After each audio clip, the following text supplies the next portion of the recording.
under Madam President's leadership. My name again is Dionna Maria Lewis, and it is my honor to be the incoming president of the Washington Bar Association.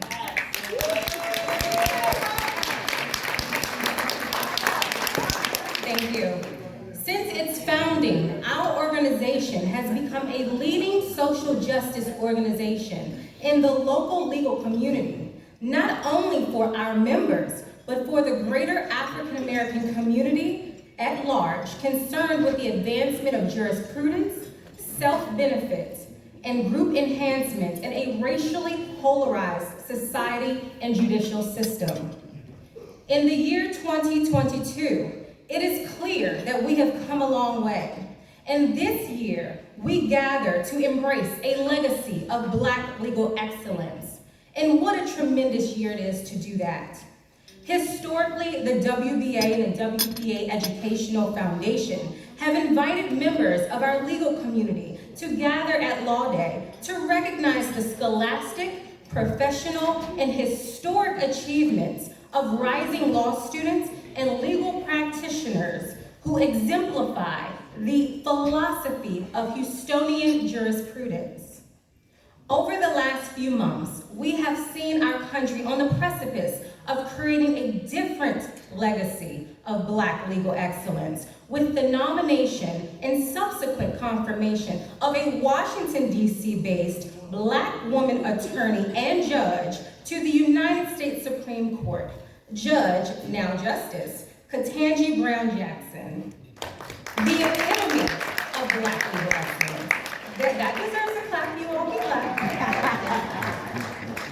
This moment in time is pivotal, not just because Justice Brown Jackson is the first Black woman in United States history to be confirmed and approved by the Senate to the High Court, but because even in the year 2022, only 5% of lawyers nationally identify as Black or African American, and out of all lawyers, only 2.5% are Black women. The Washington Bar Association, founded in 1925, was established at a time when Black lawyers, judges, and law students were not able to be admitted to or participate in the historically white bar associations, like the Bar Association of the District of Columbia, which is the BADC, founded on May 23, 1871, or the American Bar Association, founded on August 21, 1878. With that in mind, our organization was created during a time when the question of Black people's intellectual capacity and abilities to keep up with such a rigorous, coveted, and highly esteemed profession was doubted, undermined, and undervalued. That doubt was steeped in racism and prejudice, and today, oftentimes, it still is.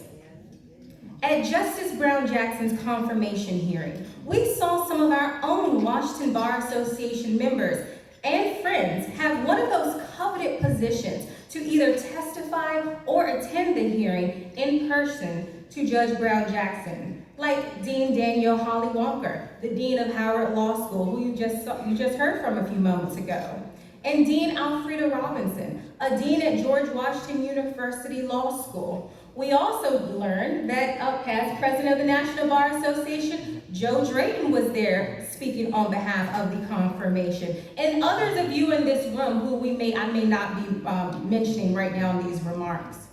But one thing that seemed apparent through Judge Jackson's confirmation hearing is for some, because of the color of her skin, our skin, and the gender that she identified as, you can go through all the right schools, pass all the necessary exams, have an impeccable professional record, and be more qualified than your peers who look different from you, and still be thought by many as not good enough. That deserves a clap too. You can clap. The explicit and implicit racial and gender biases that have plagued and reinforced the structured institutions and systems of racism in this country is exactly what the illustrious founders of the Washington Bar Association understood. that there is a legacy of Black legal excellence that must be preserved.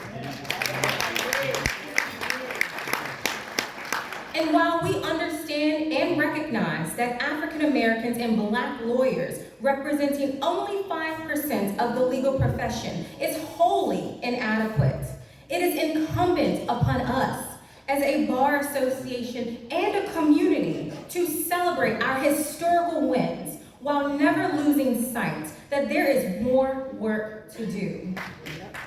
As Justice Brown Jackson remarked during her speech outside of the White House after her confirmation to the Supreme Court, it has taken 232 years and 115 prior appointments for a Black woman to be selected to serve on the Supreme Court of the United States of America.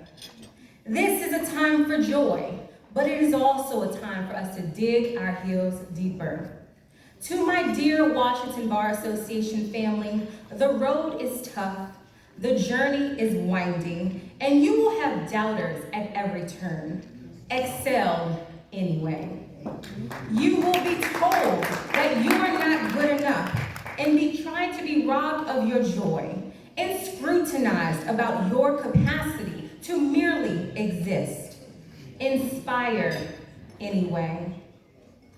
This is our time to continue to embrace the legacies of excellence from our past and to embrace the journey of excellence that is yet to come in our future.